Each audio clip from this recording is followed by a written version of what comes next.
Hello बच्चों, welcome to Rezang La education. मेरा नाम है भारती और मैं हूं आपकी ज़ूलॉजी टीचर। हम लोग पढ़ रहे हैं ह्यूमन हेल्थ एंड डिजीजेस, ठीक है, जिसमें हम लोगों ने इम्यूनिटी पूरा कवर कर लिया है बहुत अच्छे से, प्लस हमने कवर कर लिया है वैक्सीनाइजेशन, इम्यूनाइजेशन, और हम लोग कवर कर चुके हैं HLA सिस्टम। ठीक है, तो आज की क्लास में हम लोग क्या कवर करने वाले हैं, हम लोग पढ़ने वाले हैं बच्चों इम्यून सिस्टम डिसऑर्डर्स के बारे में। ठीक है, कि अगर इम्यून सिस्टम खराब हुआ है ना, अगर इम्यून सिस्टम में कोई प्रॉब्लम आई या इम्यून सिस्टम से रिलेटेड डिसऑर्डर्स के बारे में बात करेंगे। एक हम लोग क्या बात करेंगे जब हमारा इम्यून सिस्टम में कोई गड़बड़ हो गई है। दूसरे क्या बात करेंगे जब हमारा इम्यून सिस्टम बहुत ज्यादा ही कुछ रिस्पॉन्स दे रहा है ना, बड़ा चढ़ाकर बातें कर रहा है, बड़ा चढ़ा के रिस्पॉन्स दे रहा है, तो उस टाइम पे क्या होता है, कैसे कैसे सारी चीजें होती है, वो हम लोग कवर करने वाले हैं आज के लेक्चर में। ठीक है, तो बेसिकली आज हम लोग बात करने वाले हैं किसके बारे में, हम लोग बात करेंगे एलर्जीज के बारे में, प्लस हम लोग बात करने वाले हैं आपका ऑटो इम्यूनिटी के बारे में, और हम लोग पढ़ेंगे इम्यूनोथेरेपीज के बारे में। ठीक है, तो आज ये हम लोग करने वाले हैं। तो लेट्स स्टार्ट विद एलर्जी बच्चों, है ना। एलर्जी,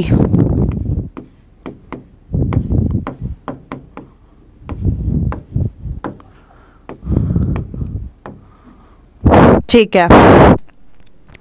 अब जब हम लोग एलर्जीज के बारे में बात करते हैं, एलर्जीज क्या है, जब आपकी बॉडी किसी एंटीजन के खिलाफ बहुत ज्यादा ही रिस्पांस दे रही है ना, बड़ा चढ़ा के रिस्पांस देती है, एग्जैजरेटेड रिस्पांस दे रही है, मतलब उसको इतना बताना था, इतना रिस्पांस देना था, वो दे रही है इतना।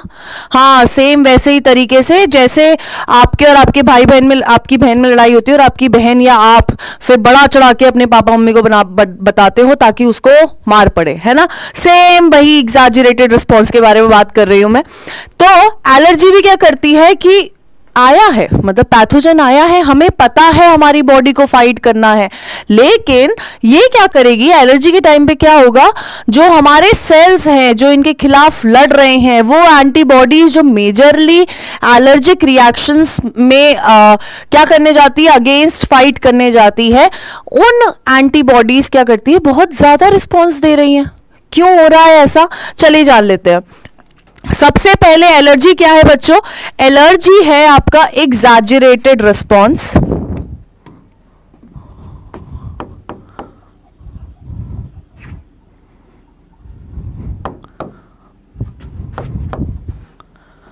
By the immune system. ठीक है, अब एलर्जीज बच्चों बहुत सारी चीजों से हो सकती है ना। एलर्जीज पॉलन ग्रेन से हो सकती है, डस्ट से हो सकती है, ठीक है, किसी खाने के आइटम से हो सकती है ना, गेहूं से हो गई, आपकी पीनट से हो गई, है ना, मशरूम से हो गई, है ना, और जिस बच्चे को खाना नहीं खाना है उसको तो हर चीज से एलर्जी होती है ना।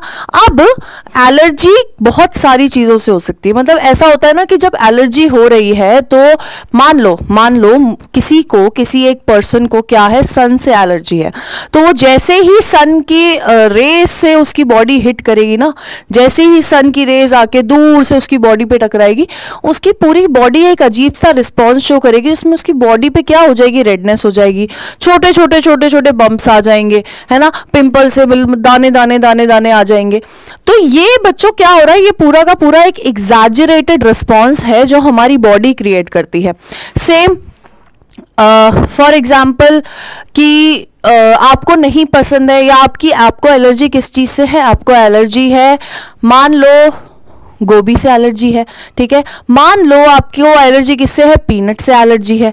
अब जब आपको मूंगफली से एलर्जी है, एक तो आप ठंडियों में मूंगफलियों का मजा नहीं ले पाओगे, दूसरी चीज क्या है, जब आप मूंगफली से एलर्जी है, आप वो मूंगफली खाओगे तो पूरी बॉडी पे क्या हो जाएगी, रेडनेस आ जाएगी, है ना, क्योंकि वो पार्टिकल, वो सब्सटेंस आपकी बॉडी को सूट नहीं करता। अब जरूरी नहीं है कि आपको सूट नहीं कर रहा तो दूसरे वाले को भी सूट ना करे, है ना। एलर्जीज डिफरेंट हो सकती है, पर्सन टू पर्सन एलर्जीज क्या हो सकती है, अलग अलग चीजों से एलर्जी हो सकती है ना। बहुत सारी चीजें हैं जिनसे एलर्जी हो सकती है, लोगों से भी हो सकती है, लोगों से नहीं होनी चाहिए बट हो सकती है ना। तो अभी हम लोग स्टार्ट करते हैं एलर्जी। एलर्जी क्या है, जैसे कि मैंने बताया कि एक एग्जैजरेटेड रिस्पॉन्स है जो हमारी बॉडी को मिलता है कब, जब हमारा इम्यून सिस्टम कुछ ज्यादा ही एक्टिव हो जाता है ना, कुछ ज्यादा ही एक्साइटेड हो जाता है कि आज तो बस सारा काम आज ही कर दूंगा, उसके बाद करूंगा ही नहीं। अब क्या हो रहा है, अगर हम लोग इसके कॉजिंग एजेंट्स के बारे में बात करें, जो एजेंट्स, जो सब्सटेंसेस क्या कर रहे हैं, आपकी बॉडी में एलर्जी डेवलप कर रहे हैं, जिनके वजह से आपकी बॉडी एकदम लाल लाल हो गई है, यानी कि रेडनेस आ गई है, एलर्जिक हो गई है, उन सब्सटेंसेस को हम लोग क्या बोलते हैं, उनको बोला जाता है बच्चों एलर्जेंस।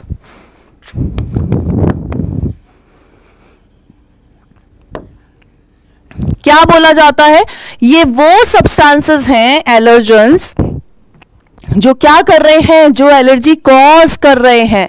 ठीक है, ये क्या कर रहे हैं, ये एलर्जी कॉज कर रहे हैं। तो ये क्या है,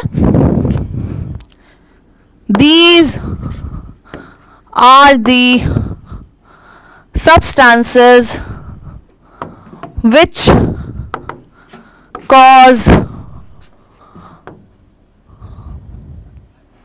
एलर्जी, है ना। दीज आर दी सब्सटेंसेस जो आपकी बॉडी में या किसी पर्सन की बॉडी में क्या कर रहे हैं, एलर्जी कॉज कर रहे हैं। ठीक है, क्लियर है, आई होप क्लियर है। ठीक है, अब जो एंटीबॉडीज है ना, जो एंटीबॉडीज मेजरली पार्टिसिपेट करती हैं इन एलर्जिक रिएक्शंस में, वो कौन सी है, हमने 5 तरह की पढ़ी थी, फिर से रिवाइज कर लेते, 5 तरह की पढ़ी थी, GAMED। और एंटीबॉडी का दूसरा नाम क्या है, प्यार से क्या बोल रहे थे छोटू से, हम लोग बोल रहे थे बच्चों प्यार से उसको इम्यूनोग्लोबुलिन। ठीक है छोटू, अब जब इम्यूनोग्लोबुलिन की बात करते हैं या एंटीबॉडी की बात करते हैं जो मेजरली पार्टिसिपेट कर रही है किसमें, एलर्जिक रिएक्शंस में, वो कौन सी है, वो है बच्चों IgE, एंटीबॉडी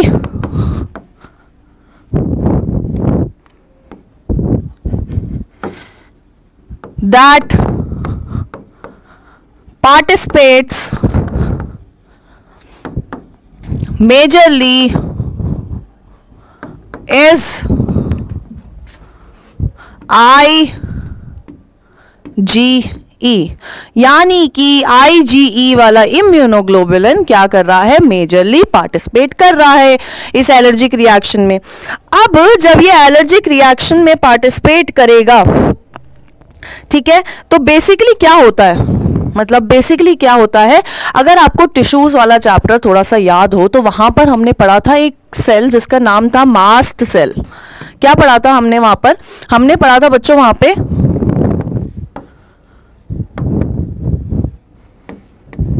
मास्ट सेल। अब मैकेनिज्म समझने की कोशिश करना है ना, मैकेनिज्म समझने की कोशिश करना। मान लो आपकी बॉडी में आया है उड़ता फिरता डस्ट, है ना, डस्ट पार्टिकल्स आए हैं और बॉडी को क्या है, एलर्जी है डस्ट पार्टिकल से। अब जब वो डस्ट पार्टिकल आपकी बॉडी में आएगा, वो किससे इंटरैक्ट करेगा, वो करेगा मास्ट सेल से। इसके वजह से क्या होगा, जो एंटीबॉडीज, कौन सी एंटीबॉडीज, मेजरली कौन सी एंटीबॉडीज, IgE, ये क्या करेंगी, अपना काम करना शुरू कर देंगी। ये क्या करेंगी, ये अपना काम करना शुरू कर देंगी।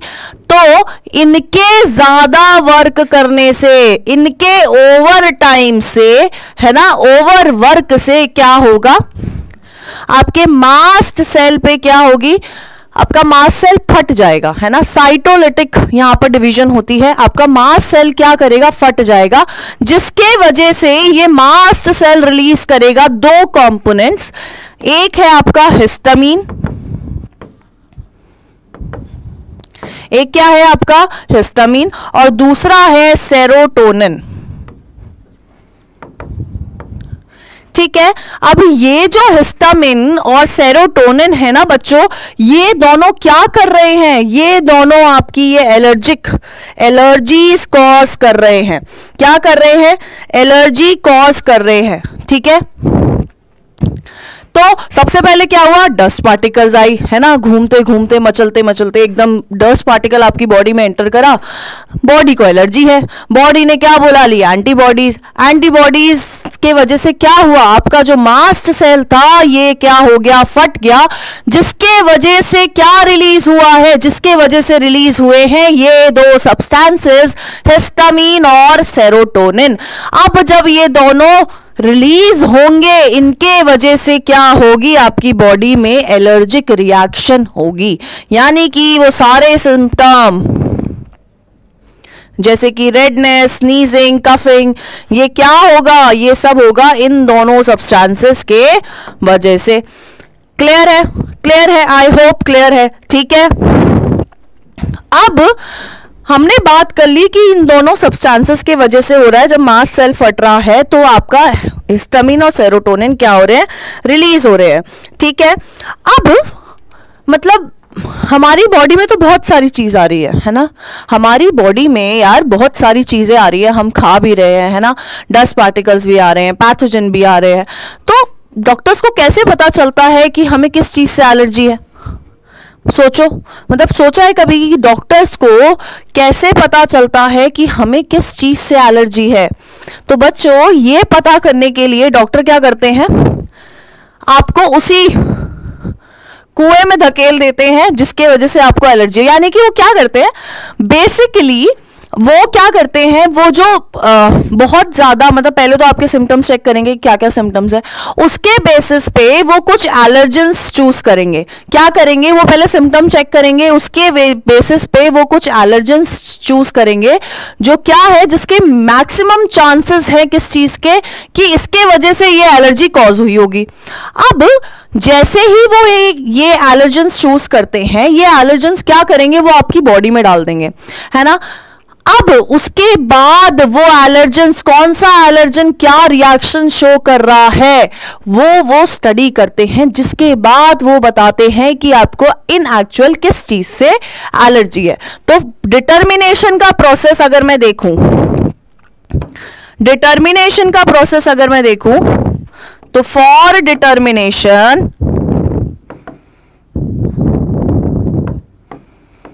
क्या हो रहा है, आपकी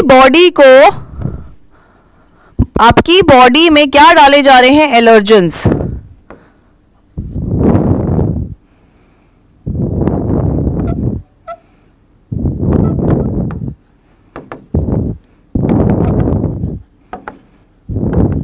ठीक है, और फिर इनकी एलर्जिक रिएक्शंस क्या करी जा रही है, स्टडी करी जा रही है, और फिर आपको बताया जा रहा है कि भाई साहब आपको इस चीज से एलर्जी है, जरा दूर रहिए इससे, ठीक है। क्लियर है बच्चों, है ना। बॉडी में क्या डाल दिया, एलर्जन डाल दिया, बहुत अलग अलग तरह के मैक्सिमम चांसेस इनके हो सकते हैं, फिर आपको उनकी रिएक्शन स्टडी करके बता दिया गया कि भाई साहब मान जाओ, दूर रहो इन सब चीजों से, ठीक है। अब जब हम लोग बात करते हैं बच्चों की, हम लोग मतलब हमने बात कर ली कि क्या क्या कैसे कैसे एलर्जी हो रही है, ठीक है, सिम्टम्स हमने देख लिए, ठीक है। अब ये ठीक कैसे कर सकते हैं, ठीक कैसे कर सकते हैं, तो एलर्जी जो है बच्चों,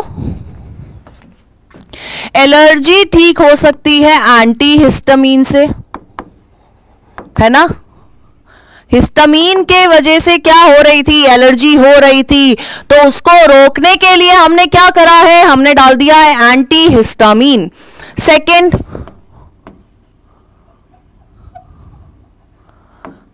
एड्रेनलिन से और कुछ स्टेरॉइड से,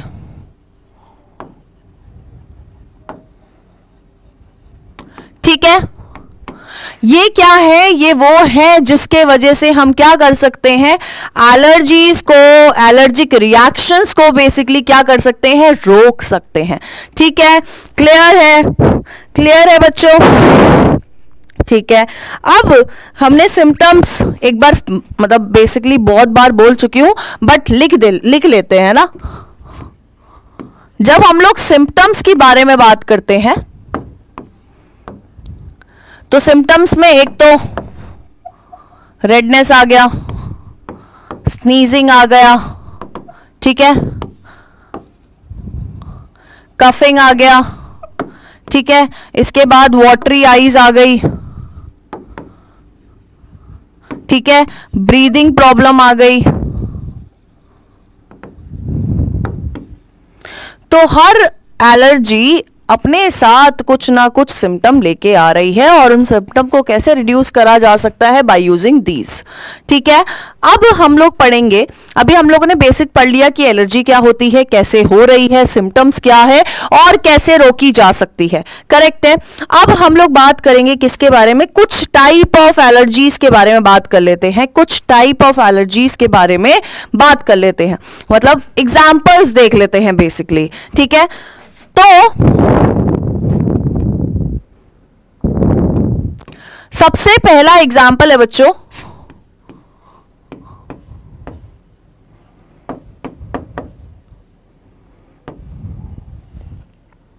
हे फीवर।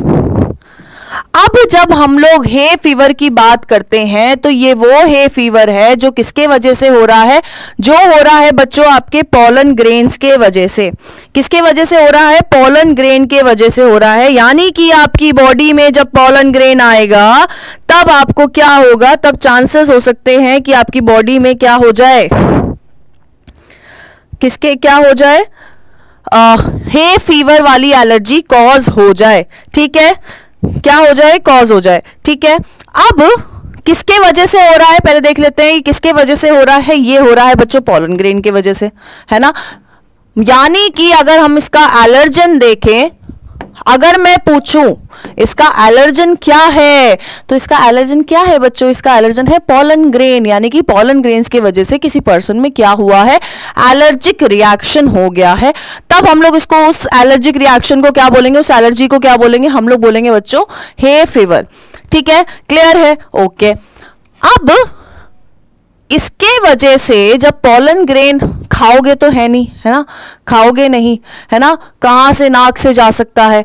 तो इधर से जब वो आपके रेस्पिरेटरी ट्रैक्ट से जाएगा बच्चों, रेस्पिरेटरी ट्रैक्ट से जाने के वजह से आपका अपर रेस्पिरेटरी ट्रैक्ट क्या होगा, खराब हो जाएगा। खराब यानी कि उसकी वर्किंग क्या हो जाएगी, कम हो जाएगी। तो यहां पर इफेक्ट किस पे पड़ रहा है, इफेक्ट पड़ रहा है बच्चों अपर रेस्पिरेटरी ट्रैक्ट पे। अब हमें पता चल गया कि इफेक्ट पड़ रहा है अपर रेस्पिरेटरी ट्रैक्ट पे, लेकिन कैसे इफेक्ट पड़ रहा है, क्या हो रहा है इसके साथ का, क्या कोई मुझे बता सकता है, बताओ, क्या कोई मुझे बता सकता है। तो बच्चों होता क्या है, जब ये एलर्जेंस आते हैं उस समय जो आपका रेस्पिरेटरी ट्रैक्ट होता है, upper respiratory tract plus eyes का ये जो ऊपर वाला एरिया होता है, ये क्या हो जाता है, ये हो जाती है इसके अंदर, मतलब बहुत ज्यादा हाइपर सेंसिटिव हो जाता है। ये क्या हो जाता है, एक तो आपका अपर रेस्पिरेटरी ट्रैक्ट और दूसरा क्या, आपकी म्यूकोसा ऑफ आईज, ये दोनों क्या हो जाती हैं, हाइपर सेंसिटिव हो जाती हैं। ठीक है, हाइपर सेंसिटिव होंगी, फिर आपका मास्ट सेल आएगा, मास्ट सेल फट जाएगा, मास्ट सेल फटेगा, फिर हिस्टामिन नहीं, हिस्टामिन और सेरोटोनिन रिलीज हो जाएंगे, है ना, और फिर हो जाएगी एलर्जिक रिएक्शन। तो इसमें क्या होता है बच्चों, एक तो ये खराब हो गया, है ना, इसमें प्रॉब्लम आ गई, इसमें बहुत ज्यादा सिक्रीशन चल रही है। दूसरी चीज, अगर आपकी, मतलब इन केसेस जब आपकी आईज में क्या हो जाती है, स्वॉलन हो जाती है आपकी आईज, है ना, फूल जाती है आपकी आईज, जब हम लोग बात करते हैं, अगर म्यूकोसा ऑफ आईज भी क्या हो रही है, इफेक्ट हो रही है, इंपैक्ट पड़ रहा है इनके ऊपर भी, तो क्या होगा, ये क्या हो जाएंगी, स्वॉलन टाइप हो जाएंगी, क्या हो जाएंगी, स्वॉलन हो जाएंगी। ठीक है, क्लियर है, ओके। चलो नेक्स्ट पढ़ते हैं bronchial asthma. Next is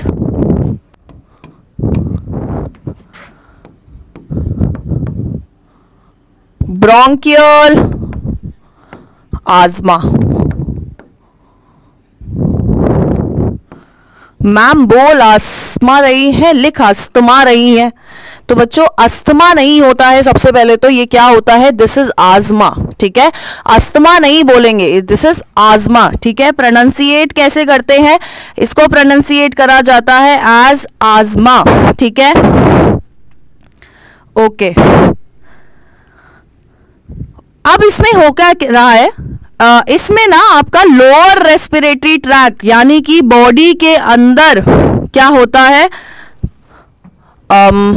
body के अंदर वाला जो रेस्पिरेटरी ट्रैक्ट है, एक अपर रेस्पिरेटरी ट्रैक होता है जिसमें कौन हे फीवर में वो इम्पैक्ट कर रहा था, और लोअर वाले में कौन इम्पैक्ट, मतलब ब्रैंकियल आजमा में कौन इम्पैक्ट कर रहा है, किसके ऊपर इफेक्ट पड़ रहा है, इम्पैक्ट नहीं, किसके ऊपर इफेक्ट पड़ रहा है, आपके लोअर रेस्पिरेटरी ट्रैक्ट में, यानी कि आपका अंदर, उसके बाद जो लंग्स वाला पार्ट है वो आपका कहीं ना कहीं इसमें क्या हुआ है, मतलब खराब हुआ है, प्रॉब्लम क्रिएट हुई है। तो किसी भी एलर्जन के वजह से, है ना, जब आपकी बॉडी में, जब किसी पर्सन की बॉडी में क्या आ रहा है, एलर्जन आ रहा है, और ये एलर्जन बॉडी के अंदर आ गया है,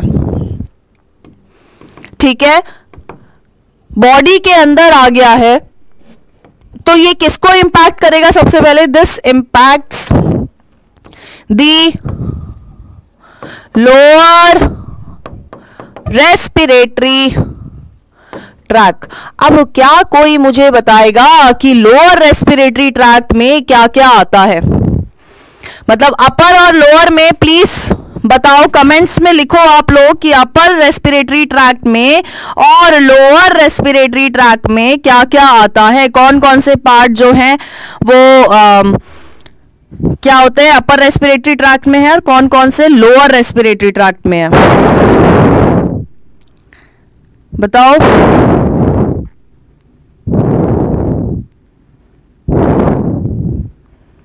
बताओ बताओ। तो बच्चों होता क्या है, ये तो आप मुझे बताओगे, है ना, मैं नहीं बताऊंगी, नेक्स्ट लेक्चर में बता दूंगी, लेकिन ये आपको कमेंट बॉक्स में लिख के बताना है कि मैम लोअर रेस्पिरेटरी ट्रैक्ट में ये पार्ट्स आते हैं, अपर रेस्पिरेटरी ट्रैक्ट में ये पार्ट्स आते हैं। तो इस ब्रोंकियल आस्मा में क्या आ रहा है, देखो ब्रोंकाई, ब्रोंकाई तो पता चल गया, ब्रोंकाई आपका लोअर रेस्पिरेटरी ट्रैक्ट में आ रहा है ना। तो इनमें क्या होता है बच्चों, बेसिकली एक तो एलर्जन कहां से आया, अगर रेस्पिरेटरी ट्रैक्ट खराब हो रहा है ना, रेस्पिरेटरी ट्रैक्ट के वजह से इंफेक्शन, ये एलर्जी क्रिएट हो रही है रेस्पिरेटरी ट्रैक्ट में, तो ऑब्वियसली जो एलर्जन है वो ड्यूरिंग इनहेलेशन बॉडी में आया होगा, ठीक है। एलर्जन कैसे एंटर करा है, एलर्जन एंटर करा है बच्चों ड्यूरिंग इनहेलेशन, यहां लिख देती हूं कि ड्यूरिंग इनहेलेशन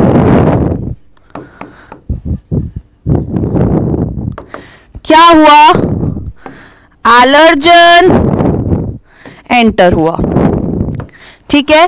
अब इस एलर्जन ने क्या करा, इस एलर्जन ने जो स्मूथ मसल्स थी,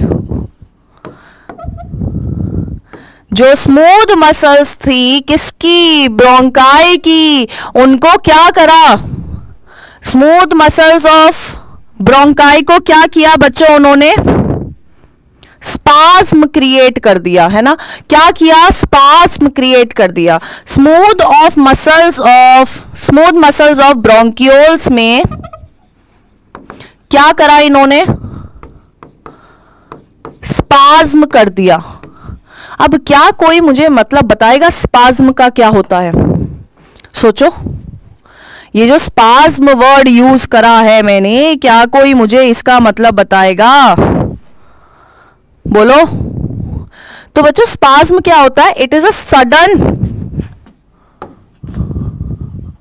सडन इनवॉलंटरी कॉन्ट्रैक्शन। किसी भी चीज में जब सडनली इनवॉलंटरी कॉन्ट्रैक्शन होगी तो क्या होगा, उसको हम लोग बोलेंगे स्पाज्म। तो एक तो वैसे ही स्मूथ मसल्स, अगर आपको पता हो तो स्मूथ मसल्स वैसे भी इनवॉलंटरी इन नेचर होती है, लेकिन उसका एक वर्किंग है ना, उसकी एक वर्किंग है। तो यहां पर क्या हो रहा है, उस वर्किंग से अलग कुछ इस ब्रोंकियोल के साथ हो रहा है ना। इसके साथ क्या हो रहा है कि सडन इनवॉलेंट्री कॉन्ट्रैक्शन हो रही है, जिसके वजह से क्या क्रिएट हो रहा है, ब्रोंकियोल्स में स्पाज्म क्रिएट हो रहा है। अब जब स्पाज्म क्रिएट होगा, तो क्या होगा, प्रॉब्लम क्रिएट होगी, है ना। जो सांस मतलब इनहेलेशन एक्सहेलेशन हो रही है उसमें आएगी प्रॉब्लम। एक तो ये चीज होगी। दूसरा क्या होता है कि आपका जो ब्रोंकाई ब्रोंकियोल्स हैं वो क्या करते हैं, वो बहुत ज्यादा हाइपर सेंसिटिव हो जाते हैं, है ना। हाइपर सेंसिटिव हो जाते हैं यानी कि छोटा सा बस उनको पिन लगा दो और वो बह बह करके बहुत ज्यादा क्या हो जाएंगे, आपको परेशान हो जाएंगे, है ना, बहुत ज्यादा चिल्लाने लगेंगे। तो ये भी क्या हो जाते हैं, उस एलर्जन की वजह से हाइपर सेंसिटिव हो जाते हैं। अब जब ये हाइपर सेंसिटिव होते हैं तो ये क्या करते हैं, बहुत सारा म्यूकस सिक्रीट कर लेते हैं, है ना। गुस्से में इन्होंने क्या किया, बहुत सारा म्यूकस सिक्रीट कर लिया। अब म्यूकस क्या करेगा, पूरा फिल कर देगा, जिसके वजह से क्या होगा, इनहेलेशन और एक्सहेलेशन में यानी कि सांस लेने में प्रॉब्लम होगी। जैसे आपको सर्दी हो जाती है ना। अब सर्दी हो गई, कफ जम गया है बहुत ज्यादा, है ना, तो क्या हुआ, तब आपको क्या प्रॉब्लम आती है, तब आपको प्रॉब्लम आती है बच्चों किसकी, सांस लेने में दिक्कत आती है। फिर मुंह खोल के सारे सांस ले रहे होते क्योंकि नाक तो चल नहीं रही है, मुंह से सांस ले रहे हो। तो यहां पर भी क्या हो रहा है, यहां पर उस कफ या उस म्यूकस के जमा होने के वजह से क्या हो रहा है, क्या हुआ, म्यूकस के जमा होने से सांस लेने में क्या हुई, प्रॉब्लम क्रिएट हो गई। ठीक है, ठीक है। तो सांस मतलब इसमें मेनली कहां दिक्कत आ रही है, फिर मेनली इनहेलेशन में तो दिक्कत आएगी, लेकिन ज्यादातर क्या इफेक्टिव होता है, क्या इफेक्ट होता है, आपकी एक्सपायरेशन रेट इफेक्ट होता है ना। क्या होता है, एक्सपायरेशन रेट इफेक्ट होता है मेनली। अगर सिम्टम्स की बात करूं तो एक्सपायरेशन इफेक्ट होती है, और इसके अलावा क्या, स्नीजिंग, कफिंग जैसी चीजें आपको इसके सिम्टम्स में दिखती हैं। अब एक बात बताओ, क्या आपने किसी आजमा पेशेंट को देखा है, बताओ, देखा होगा ना, मूवीज में तो देखा होगा, है ना, मूवीज में तो देखा होगा। उनके पास एक पंप रहता है हमेशा, क्योंकि जब जब उनको वो आजमा अटैक आता है, यानी कि वो एलर्जिक रिएक्शन हुआ, जिसके वजह से अब क्या हुआ, सांस लेने में दिक्कत आ गई। अब ज्यादा देर दिक्कत रही तो गया, है ना, खत्म, टाटा बाय बाय वाला सिस्टम हो गया उसका तो। लेकिन तब उनके बचाने के लिए उनके पास क्या है, वो आजमा पंप है, और जिसको हम लोग बोलते हैं ब्रोंकियो डायलेटर, और जिसको बोला जाता है क्या, आपका इनहेलर, है ना। इनहेलर कॉमन लैंग्वेज में बोल देंगे, और वैसे क्या बोलते हैं, ब्रोंकियो डायलेटर। तो अगर हम लोग बोले कि इनको क्योर कैसे करा जा सकता है, या इनको इस एलर्जिक रिएक्शन, इस एलर्जिक माहौल से क्या किया जाए, बाहर कैसे लाया जाता है, तो कैसे लाया जा रहा है, यहां पे लाया जाता है यूजिंग ब्रोंकियो डायलेटर या फिर इनहेलर। अब क्या मुझे कोई बताएगा कि ये ब्रोंकियो डायलेटर क्यों लाए हैं, ब्रोंकियो कॉन्स्ट्रिक्टर क्यों नहीं लाए हैं, बताओ, ये ब्रोंकियो डायलेटर क्यों लाए हैं, ब्रोंकियो कॉन्स्ट्रिक्टर क्यों नहीं लाए हैं? क्योंकि बच्चों, अगर आपको दिख रहा हो तो इस एलर्जन के वजह से पहले ही ब्रोंकियोल में क्या आ गया है, ये स्पाज्म क्रिएट हो गया है, कॉन्ट्रैक्शन हो रही है, मतलब नहीं चाहिए फिर भी कॉन्ट्रैक्शन हो रही है। तो इसको ठीक करने के लिए क्या लाया जाता है, ब्रोंकियो डायलेटर लेके आया जाता है, ताकि उस आजमा अटैक से वो पर्सन फिर से क्या हो जाए, ठीक हो जाए। ठीक है, क्लियर है बच्चों? आई होप क्लियर है। अब नेक्स्ट तरह की जो एलर्जी है, उसका नाम है anaphylactic shock. Anaphylactic lactic shock. हाँ बच्चों, शॉक, नाम में शॉक है यानी कि प्रॉब्लमैटिक है। ये कभी कभी इतना ज्यादा हो जाता है जिसके वजह से किसी पर्सन की क्या हो सकती है, डेथ भी हो सकती है। ठीक है, यानी कि ये एक तरह की सबसे ज्यादा क्या है, it is a severe allergy.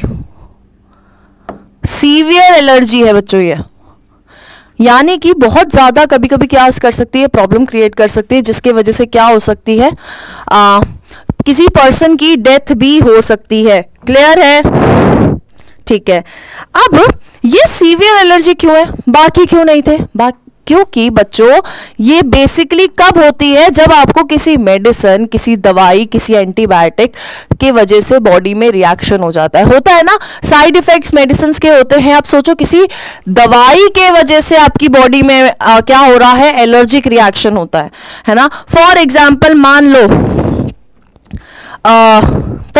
मान लो जो कॉमन एग्जाम्पल दिया जाता है बुक्स में, फॉर एग्जाम्पल आपको एलर्जी है, मतलब किसी एक पर्सन को, आपको नहीं है, भगवान करे हो भी ना, बट किसी एक पर्सन को क्या है, इस पेनिसिलिन से एलर्जी है। अब पेनिसिलिन से एलर्जी है बच्चों, तो ये पहले से पेनिसिलिन क्या हुआ, ये हुआ एलर्जन। अब जब ये एलर्जन एंटर करेगा किसमें, ब्लड के अंदर, ठीक है, जब ये एलर्जन एंटर करेगा, ये क्या है, ये एक तरह का एलर्जन है, और इस एलर्जन ने कहां एंटर किया, ब्लड में एंटर करा। अब ब्लड में एंटर करेगा जिसके वजह से क्या होगा, मास्ट सेल क्या रिलीज करेंगे, हिस्टामिन। क्योंकि असल में तो यही वो लोग हैं ना जो वो एलर्जी कॉज कर रहे हैं। तो अब क्या हुआ, मास्ट सेल ने क्या किया, हिस्टामिन सिक्रीट करा, रिलीज करा पूरी बॉडी में। ठीक है, जिसके वजह से क्या हुआ, क्योंकि ब्लड में हुआ है ना, ब्लड में आई है पेनिसिलिन, ब्लड में आई है, जिसके वजह से मास्ट सेल ने हिस्टामिन रिलीज करा। अब इस हिस्टामिन के रिलीज होते ही क्या होगा, वैसोडाइलेशन हो जाएगा। क्या हो रहा है, वैसोडाइलेशन हो रहा है। अब ये वैसोडाइलेशन क्या बवाल है, तो बच्चों जब वैसोडाइलेशन की बात कर रही हैं, वैसो रेफर्स वेसल, है ना। जब वेसल, मान लो आपके वेसल्स का डायमीटर इतना था, डायलेशन के बाद वो बढ़ जाएगा। ठीक है, अब जब वेसल्स का डायमीटर बढ़ जाएगा, उसको हम लोग बोलते हैं वैसोडाइलेशन। अब खुद सोचो, अगर मान लो कि वेसल्स का डायमीटर इतना था, ब्लड आराम से फ्लो कर रहा था तब भी, है ना, ब्लड प्रेशर था बिल्कुल नॉर्मल, है ना, जितना होना चाहिए हमारी बॉडी का। लेकिन जैसे ये वेसल्स थोड़ी क्या होगी, खुल गई, अब ब्लड तब भी उतना है और जगह दे दी है बहुत सारी, तो जिसके वजह से क्या होगा, ब्लड प्रेशर डिक्रीज हो जाएगा। क्या हुआ, ब्लड प्रेशर डिक्रीज हो जाएगा। अब इस वैसोडाइलेशन के अलावा क्या करता है ये हिस्टामिन, ये क्या करता है, परमिएबिलिटी ऑफ वेसल भी इंक्रीज कर देगा, है ना। वैसोडाइलेशन तक नहीं रुका है हिस्टामिन इस केस में, इसने क्या किया है, परमिएबिलिटी ऑफ वेसल भी क्या कर दी है, इंक्रीज कर दी है। अब आप किसी की परमिएबिलिटी यानी कि आने जाने, ये आपकी ब्लड वेसल है, पहले क्या थी, इसकी परमिएबिलिटी कम थी, तो हर कोई अंदर नहीं आ पा रहा था या हर कोई बाहर नहीं जा पा रहा था। लेकिन जैसे ही परमिएबिलिटी इंक्रीज हुई तो बाहर भी और अंदर भी आराम से आ जा सकते हैं, है ना। क्या हो रहा है, बाहर भी अच्छे से आ जा पा रहे हैं और अंदर भी अच्छे से आ पा रहे हैं। अब जिसके वजह से बहुत सारा ब्लड क्या हुआ, बहुत सारा ब्लड लीक हो गया। इसके वजह से क्या हो गया, ब्लड लीक हो गया। अब वेसल से निकल के कहां जाएगा ब्लड, एक्स्ट्रा सेलुलर कैविटीज में, है ना, बॉडी में घूम रहा है। फिर जैसे ओपन सर्कुलेटरी सिस्टम में नहीं होता कि कोई पर्टिकुलर ब्लड वेसल नहीं है, बस घूमे जा रहा है, जहां मन कर रहा है वहां जा रहा है। अब लीक हो गया, ब्लड वेसल से बाहर आ गया तो बॉडी में कहीं ना कहीं घूमने लग गया, जिसकी वजह से ब्लड वॉल्यूम डिक्रीज होता है और बहुत ज्यादा, मतलब वैसोडायलेशन हो रहा है तो थोड़ा बहुत ब्लड प्रेशर कम होगा यार, लेकिन ये हो रहा है। तो अब सोचो, एक तो ब्लड वेसल पहले इतनी थी, है ना, इसमें से ब्लड आराम से चलता हुआ जा रहा था, तुमने ब्लड वेसल खोल दी, है ना, डायलेट कर दी, ठीक है, हम सह लेंगे, ये भी सह लेंगे हम लोग, तो इसमें फिर ब्लड जा रहा है। अब तुम रुके नहीं हो, है ना, अभी भी तुम माने नहीं हो, तुमने क्या करा, इस ब्लड वेसल की परमिएबिलिटी भी इंक्रीज कर दी, जिसके वजह से क्या हुआ, ब्लड चला गया बाहर, जिसको कैद करके रखा था ब्लड वेसल में, उसको मौका मिल गया कि अब मैं बाहर की दुनिया देखूंगा, तो इसने देख ली बाहर की दुनिया, जिसके वजह से हो गया काम, है ना, जिसके वजह से ब्लड वॉल्यूम क्या हो गई, कम, और ब्लड प्रेशर भी बहुत ज्यादा कम हो गया। और कभी कभी ये ब्लड प्रेशर इतना कम हो जाता है जिसके वजह से क्या हो सकती है, पर्सन की डेथ भी हो सकती है। ठीक है, क्लियर है। तो हमने 3 तरह की क्या कर ली है, हमने 3 तरह की एलर्जी करी है, और हमने एलर्जी क्या क्या होती है, कैसे कैसे होती है, वो हमने डिस्कस कर लिया है। ठीक है, अब आ जाते हैं हम लोग अपने दूसरे डिसऑर्डर पर। दूसरा कौन सा डिसऑर्डर है, ऑटो इम्यून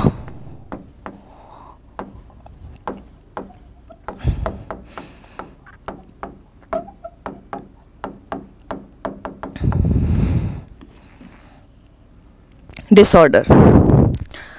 अब यहां आपका जो दुश्मन है ना, कोई बाहर का आदमी नहीं है ना, यहां पर आपका दुश्मन कोई बाहर का आदमी नहीं है, यहां आपका दुश्मन आपका खुद का इम्यून सिस्टम बन गया है।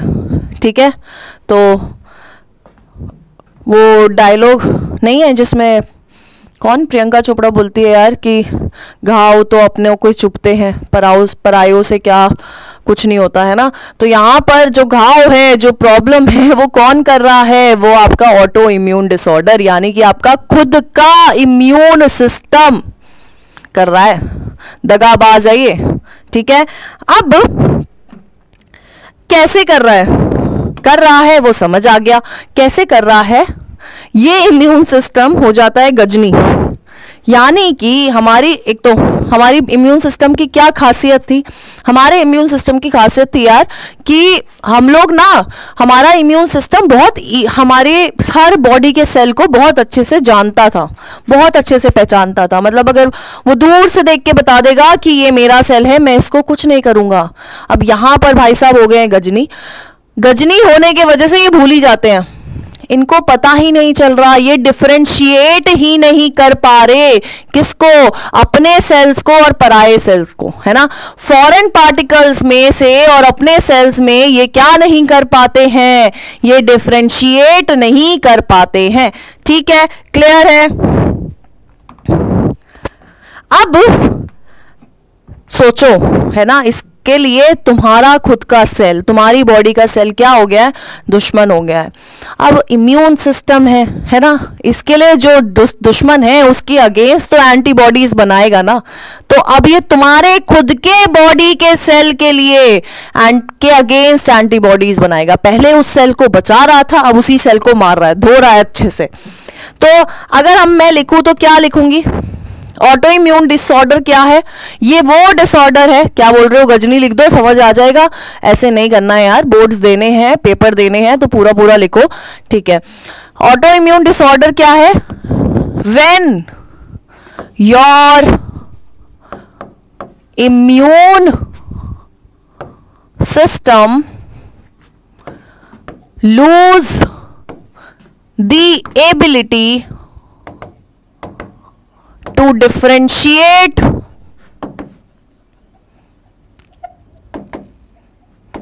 between self and non-self cells. Immune system then starts forming antibodies against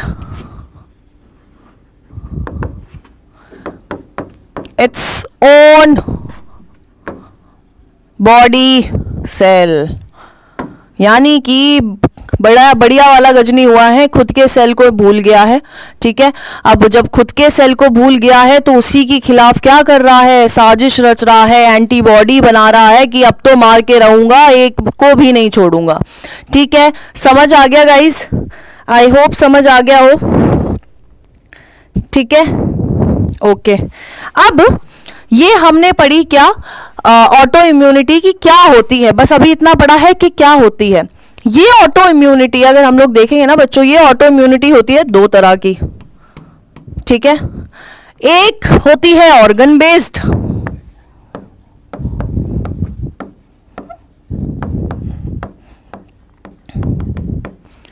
और एक होती है मल्टीपल वाली। अब मल्टीपल वाली और ऑर्गन बेस्ड में क्या डिफरेंस है बच्चों, सिर्फ इतना डिफरेंस है कि ऑर्गन बेस्ड में सिर्फ एक किसी ऑर्गन के साथ ऐसा हो रहा है, ऑर्गन बेस्ड में सिर्फ एक किसी ऑर्गन के साथ ऐसा हो रहा है कि इम्यून सेल्स उसके सेल्स को भूल गए हैं, है ना, बिल्कुल भूल गए हैं। अब मल्टीपल में मल्टीपल ऑर्गन्स क्या होते हैं, इन्वॉल्व हो जाते हैं, है ना।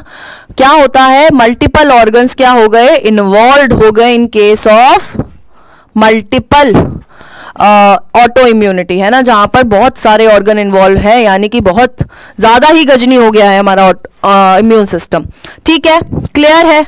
ठीक है, अब यहां पर भी जैसे हमने पढ़ा, हम पढ़ने वाले हैं यहां पर भी कुछ एग्जाम्पल्स पढ़ेंगे। ठीक है, अब देख लेते हैं, एग्जाम्पल्स देख लेते हैं। तो जो पहला एग्जाम्पल है एक ऑटो इम्यून डिसऑर्डर का, दैट इज मायस्थीनिया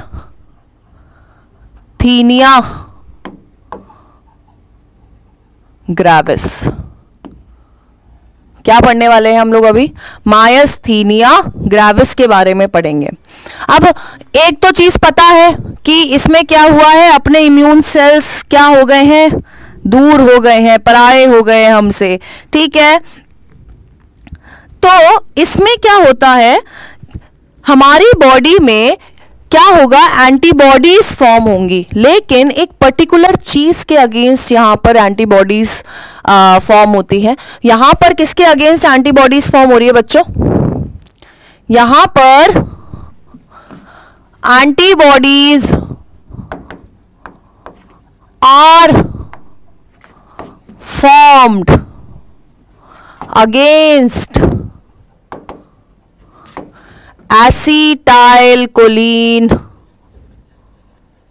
receptors, यानी कि जिनसे आके एसिटाइलकोलिन बाइंड करने वाला था उसके अगेंस्ट क्या हो गया, उसके अगेंस्ट बच्चों आपकी एंटीबॉडीज फॉर्म हो गई, जिसके वजह से इन सारे रिसेप्टर्स को, ये सारे रिसेप्टर्स क्या हुए, डिस्ट्रॉय हो गए। ठीक है, रिसेप्टर्स आर डिस्ट्रॉयड। और कौन से पर्टिकुलर रिसेप्टर्स की बात हो रही है यहां पर बात हो रही है बच्चों एसिटाइलकोलिन की।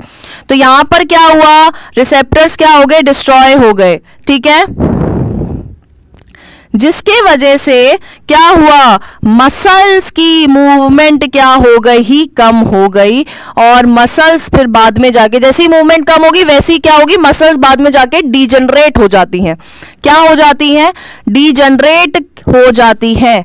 ठीक है, तो क्या कर रहा है, देखो बेसिकली एसिटाइलकोलिन रिसेप्टर्स कहां प्रेजेंट थे, कुछ ना कुछ मसल मूवमेंट उन सब चीजों में क्या कर रहे थे, वर्क कर रहे थे। अब तुमने रिसेप्टर मार दिए, है ना, रिसेप्टर क्या कर दिए, डिस्ट्रॉय कर दिए, जिसके वजह से क्या हुआ, इस कंडीशन में अगर हम बात करें तो कौन इफेक्ट हो रहा है, इस कंडीशन में मसल मूवमेंट इफेक्ट होती है। मसल मूवमेंट क्या हुई, मसल मूवमेंट डिक्रीज हो गई। अब कोई काम करना बंद कर दे, कुछ चीज काम करना बंद कर दे, धीरे धीरे धीरे धीरे काम करना बंद कर रहा है, जिसके वजह से कुछ टाइम में क्या हो जाती है, ये मसल्स क्या हो जाती है, बिल्कुल डैमेज हो जाती है, जिसके वजह से क्या हो जाती है, मसल्स गेट डैमेज्ड। ठीक है, क्या हो गई, मसल्स क्या होती हैं, डैमेज हो जाती हैं। ठीक है, क्लियर है, क्लियर है बच्चों? ठीक है, ओके। अब सेकंड जो डिसऑर्डर है that is pernicious anaemia. Pernicious anaemia, second disorder is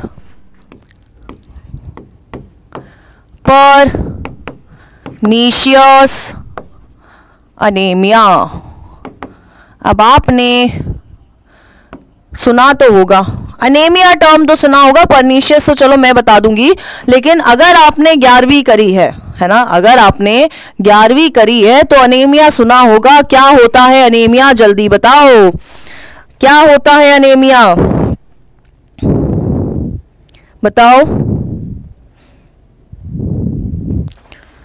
anaemia होता है जब आरबीसी की कमी, रेड ब्लड सेल की कमी हो जाती है हमारी बॉडी में।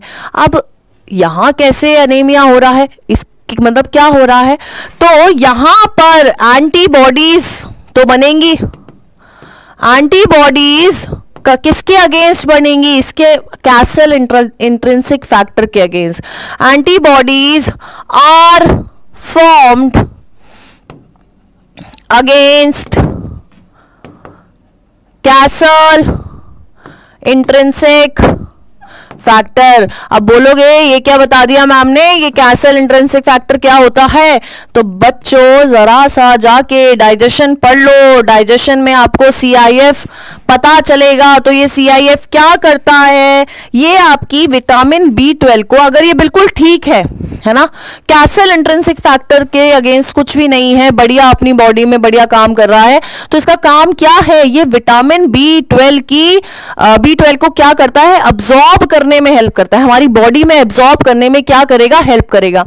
लेकिन यहां पर क्या हुआ, यहां पर तुमने मतलब हमारी बॉडी ने इसी के अगेंस्ट एंटीबॉडीज, इसी के अगेंस्ट साजिश रच दी है, जिसके वजह से क्या हो रहा है, ये सीआईएफ क्योंकि एंटीबॉडीज बन गई है उसको डिस्ट्रॉय कर रही है, जिसके वजह से विटामिन बी12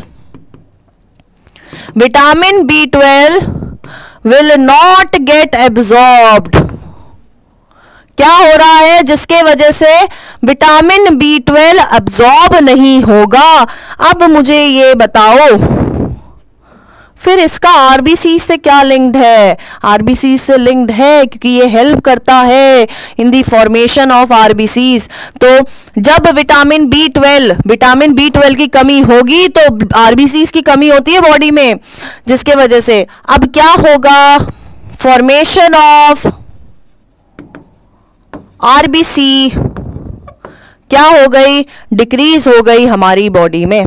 ठीक है, यानी कि इस ऑटो इम्यूनिटी ने क्या किया, आरबीसी की ही फॉर्मेशन को डिक्रीज कर दिया, आरबीसी को ही कम कर दिया। ठीक है, ठीक है। Now next type of auto immunity is, हम जो पढ़ेंगे हाशीमोटो डिजीज। कितना प्यारा नाम है ना, हाशीमोटो डिजीज। अब बच्चों ये जो हाशीमोटो डिजीज है, नाम तो बड़ा प्यारा है, तो बेसिकली इसमें क्या होती है हाशीमोटो डिजीज में, इसमें एंटीबॉडीज फॉर्म हो रही है अगेंस्ट थायराइड ग्लैंड, है ना। थायराइड ग्लैंड कहाँ प्रेजेंट है, एंडोक्राइन पढ़ा है तो आपको पता होगा, आपके नेक रीजन में प्रेजेंट होता है, एच शेप्ड स्ट्रक्चर होता है। तो यहां पर एंटीबॉडीज किसके अगेंस्ट बन रही हैं, एंटीबॉडीज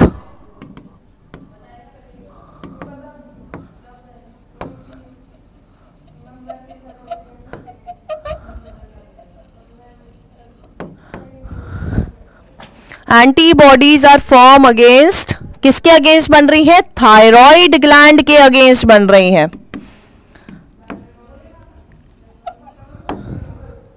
ठीक है, थायराइड ग्लैंड के अगेंस्ट क्या हो रही हैं, एंटीबॉडीज बन रही हैं। अब बच्चों ये जो थायराइड ग्लैंड है ये एक हार्मोन रिलीज करता है जिसका नाम है थायरॉक्सिन, है ना। क्लास 8वीं में पढ़ा होगा आप लोगों ने, थायराइड ग्लैंड क्या करता है, ये क्या करेगा, थायरॉक्सिन रिलीज करेगा। अब तुमने इस थायराइड ग्लैंड के अगेंस्ट ही क्या कर दी, एंटीबॉडीज बना दी हैं, जिसके वजह से क्या हो गई है, डेफिशिएंसी ऑफ थायराइड हार्मोन। यानी कि यहां पर क्या हुआ है, इसके वजह से डेफिशिएंसी ऑफ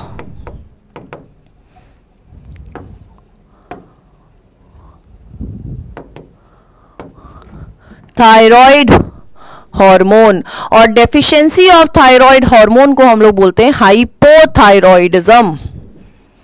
यहां पर क्या हो रहा है, हाइपोथायरॉइडिज्म हो गई है। ठीक है, क्लियर है, okay. Now next type of disease is rheumatoid arthritis। Fourth, rheumatoid arthritis. अब जैसे यहां पर आपने अनेमिया सुना हुआ होगा, वैसे यहां पर आपने क्या सुना होगा, आर्थराइटिस वर्ड सुना होगा, है ना। घर में कोई ना कोई, किसी ना किसी ने आपको बताया होगा कि आर्थराइटिस क्या है। बताओ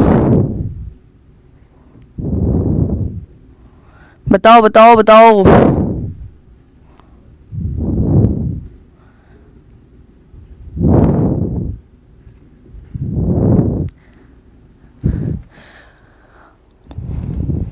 बेसिकली यहां पर जब लोग आर्थराइटिस की बात करते हैं तो पेन, जॉइंट पेन, इन सब चीजों की बात हम लोग करते हैं। ठीक है, जॉइंट पेन्स की बात करते हैं हम लोग आर्थराइटिस में। अब र्यूमेटॉइड आर्थराइटिस में क्या हो रहा है बच्चों, र्यूमेटाइड एक हमारे पास क्या है, एक र्यूमेटॉइड फैक्टर होता है। ठीक है, एक र्यूमेटॉइड फैक्टर होता है हमारी बॉडी में, जो कि क्या है, एक टाइप ऑफ आईजीएम वाली इम्यूनोग्लोबुलिन है। र्यूमेटॉइड आर्थराइटिस में क्या होता है, किसके वजह से कॉज हो रही है, इस र्यूमेटॉइड फैक्टर के वजह से कॉज हो रही है। और ये फैक्टर क्या है, it is a type of IgM immunoglobulin. ठीक है, आईजीएम वाली इम्यूनोग्लोबुलिन का एक टाइप है। ये र्यूमेटॉइड फैक्टर क्या करता है कि आपका जो क्या कहते हैं उसको, जॉइंट्स है, साइनोवियल जॉइंट्स, हाँ साइनोवियल जॉइंट्स जो हैं आपके बोन्स के बीच में, उस साइनोवियल मेम्ब्रेन में कर देता है इन्फ्लामेशन। आइटिस है, यानी कि इन्फ्लामेशन हो रही है। तो यहां पर किसकी इन्फ्लामेशन हो रही है, यहां पर साइनोवियल मेम्ब्रेन में क्या हो जाती है, इन्फ्लामेशन इन साइनोवियल मेम्ब्रेन। ठीक है, इन्फ्लामेशन किसमें हो गई है, साइनोवियल मेम्ब्रेन में हो गई है, जिसके वजह से क्या हो गया है। अब मान लो कि दो चीजों के बीच में क्या हो गया, इन्फ्लामेशन हो रही है, फूलती जा रही है। इन्फ्लामेशन क्या है, फूलती जा रही है, जिसके वजह से बाकी दो चीज जो आसपास है उस पे क्या होगा, उस पे प्रेशर आएगा। अब आपके ऊपर, मतलब आपके हाथ पे किसी ने कुछ भारी सा रख दिया है, वो आपके हाथ पे क्या कर रहा है, प्रेशर एक्सर्ट कर रहा है। उस प्रेशर के वजह से क्या होगा, पेन होगा। सिलेंडर उठा के लाते हो ना, है ना, सिलेंडर उठा के लाते हो यार, तो प्रेशर एक्सर्ट होता है, जिसके वजह से क्या हो रहा है, पेन हो रहा है। तो यहां पर भी इस के वजह से क्या होगा, इस इन्फ्लेमेशन के वजह से क्या होगा, प्रेशर एक्सर्ट होगा, और फिर जिसके वजह से क्या होगा, पेन होगा इन साइनोवियल जॉइंट्स के बीच में पेन होगा। ठीक है, अब पेन हो गया, ठीक है, ले इसके अलावा क्या होगा, इसके अलावा क्या करता है, इसके अलावा बच्चों मतलब यहां तो ये खराब कर रहा था, इसको तो खराब कर दिया, अभी भी नहीं माना है। अब क्या कर रहा है, ये कुछ ग्रैन्यूल सिक्रीट करता है, ये कुछ ग्रैन्यूल सिक्रीट करता है जिसका नाम है पैनस। ये क्या कर रहा है, ये कुछ ग्रैन्यूल सिक्रीट कर रहा है जिसका नाम है पैनस। और ये पैनस क्या करते हैं, ये आपके कार्टिलेज पे जाके अक्यूमुलेट हो जाते हैं, है ना, इकट्ठा हो जाएंगे, जिसके वजह से कार्टिलेज क्या हो जाएगा, इरोड हो जाएगा, यानी कि धीरे धीरे धीरे धीरे खत्म होने लग जाएगा। ठीक है, तो एक तो साइनोवियल मेम्ब्रेन को इन्फ्लेमेट कर दिया, दूसरा क्या किया, आपका कार्टिलेज को इरोड कर दिया। दो चीज ऑलरेडी खराब कर चुका है। ठीक है, दो चीज ऑलरेडी खराब हो चुकी है। अब क्या होगा, जब कार्टिलेज भी खराब हो गया, इरोड हो गया, अब उसके वजह से क्या होगा, जो फाइब्रस टिश्यू अटैच्ड है बोन्स के आसपास, फाइब्रस टिश्यूज क्या है, अटैच्ड होते हैं बोन्स के आसपास। हमने लोकोमोशन में पढ़ा था, अगर आपको याद हो तो, हमने लोकोमोशन एंड मूवमेंट में 11वीं का जो आपका चैप्टर है, अगर आप 12th पढ़ रहे हो तो आपको वो चैप्टर्स क्लियर होने चाहिए। तो हमारे बोन्स के आसपास क्या होते हैं, फाइब्रस टिश्यू होते हैं, जो क्या करेंगे, बोन से अटैच्ड है। अब जैसे ही वो बोन से अटैच, वो फाइब्रस टिश्यू के साथ ये क्या कर रहा है, उनको ऑसिफाई कर रहा है, यानी कि उन टिश्यूज की को क्या कर रहा है, रिजिड बना रहा है। अब जब वो रिजिड हो जाएंगे, जो टिश्यूज आपके बोन्स में, आपके जॉइंट्स को मूव करने में, बोन्स को मूव करने में हेल्प कर रहे थे, वही टिश्यूज आपकी बोन्स को, उन जॉइंट्स को क्या बना देंगे, इमूवेबल बना देंगे। क्या कर देंगे, इमूवेबल बना देंगे। क्या करा, इरोड होने की वजह से अब क्या हुआ, जो फाइब्रस टिश्यू थे बोन्स के अराउंड बोन्स, ये क्या कर रहे थे, ये हेल्प कर रहे थे in the movement of bones, joints की मूवमेंट में। बट क्या होगा, ये उनको, ये जो रियोमेटॉइड वाला फैक्टर आया था, इसने क्या करा, इनको भी क्या कर दिया, ऑसिफाई कर दिया, यानी कि इसको क्या बना दिया, रिजिड बना दिया। अब जब इसको रिजिड बना दिया है तो इसने क्या करा, जॉइंट्स को इमूवेबल बना दिया है, जॉइंट्स को ही मूव करने नहीं दे रहा। अब जॉइंट्स नहीं मूव कर पाएंगे बच्चों, तो क्या वो वाला पार्ट मूव कर पाएगा। ठीक है, तो अगर मैं इसकी बात करूं कि कैसे ठीक कर सकते हैं, तो फिजियोथेरेपी है ना, फिजियोथेरेपी के अलावा पूरी की पूरी सर्जरी होती है जहां पर इसको रिप्लेस कर दिया जाता है। ठीक है, क्लियर है, okay. Now next is multiple sclerosis. Next is 5th, next is multiple sclerosis.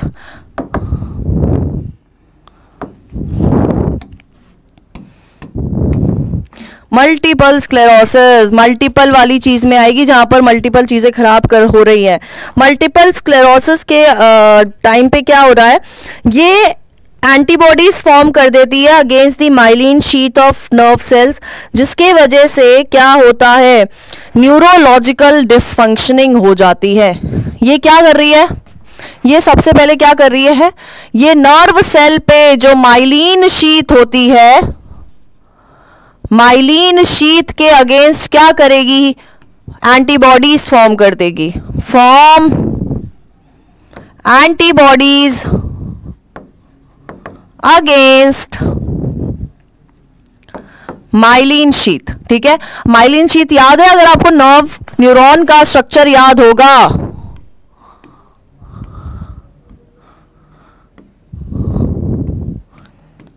ऐसे कुछ स्ट्रक्चर होता है, यहाँ पर सिनेप्टिक नोड्यूल्स होते हैं।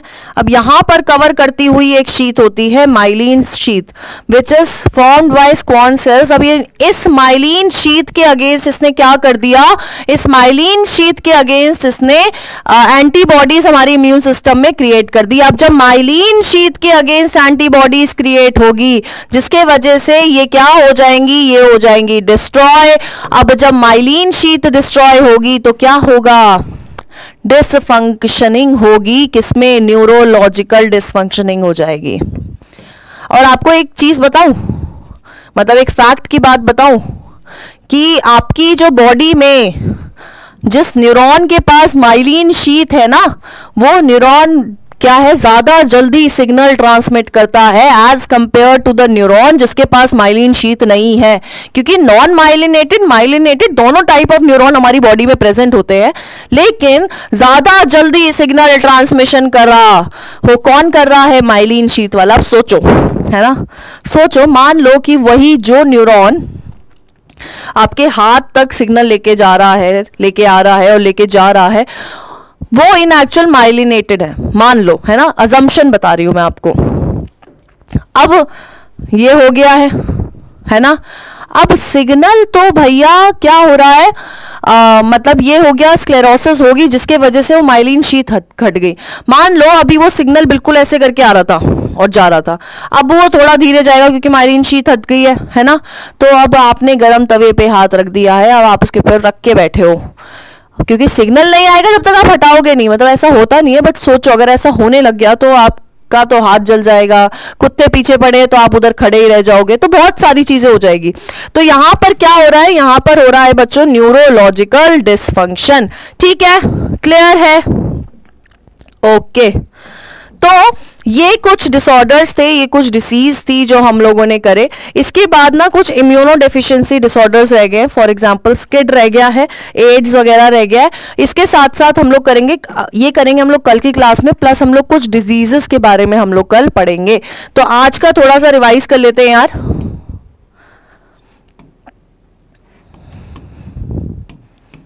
लो, सबसे पहले पढ़ी एलर्जी, फिर हमने पढ़ा एलर्जन कि क्या होता है एलर्जन, ठीक है, इंपॉर्टेंट तो है, ठीक है।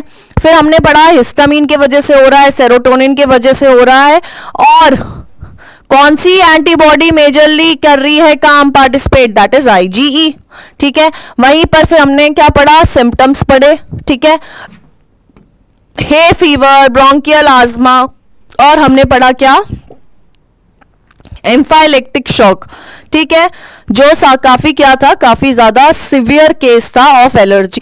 फिर हमने पढ़ा ऑटो इम्यून डिसऑर्डर्स, ठीक है, जिसमें क्या हुआ था, जिसमें आपका इम्यून सिस्टम गजनी हो गया था और भूल गया था सेल्फ और नॉन सेल्फ सेल में डिफरेंशिएट करना। फिर हमने कुछ डिजीजेस के बारे में पढ़ा, और नेक्स्ट क्लास का मैं आपको बता चुकी हूँ कुछ इम्यून डेफिशिएंसी डिसऑर्डर्स, और हम लोग कुछ डिजीजेस के बारे में बात करने वाले हैं, ठीक है। सेशंस अच्छे लग रहे हैं बच्चों, तो प्लीज लाइक, शेयर और सब्सक्राइब करिएगा, ठीक है। मिलते हैं नेक्स्ट क्लास में, बाय बच्चों।